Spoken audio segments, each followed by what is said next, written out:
सनत कुमार जी बताते हैं कि दक्षिण दिशा में एक तुंडभद्रा नाम की नदी है। उस नदी के किनारे एक गांव में आत्मदेव नामक एक विद्वान, तेजस्वी और बड़ा बुद्धिमान धर्मात्मा रहता था।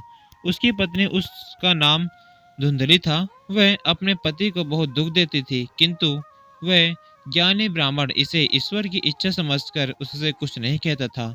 वृद्धा अवस्था तक जब उस ब्राह्मण को कोई पुत्र न हुआ, तब उसने पुत्र की प्राप्ति के लिए व्रत तथा नियम रखने प्रारंभ कर दिए और ब्राह्मणों को बहुत से दान दिया करता था। इतने पर भी जब उसकी अभिलाषा पूरी नहीं हुई, तब वह एक दिन निराश होकर देह त्यागने की इच्छा से घर से निकलकर जंगल की ओर पहुंच गया।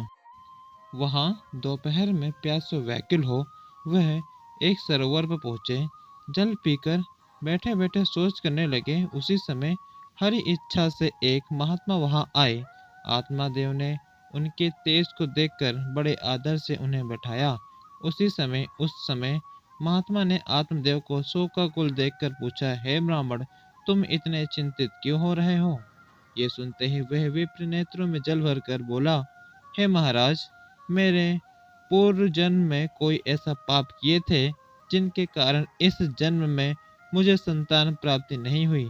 इसलिए मैं यहाँ अपने प्राण त्याग करने आया हूँ।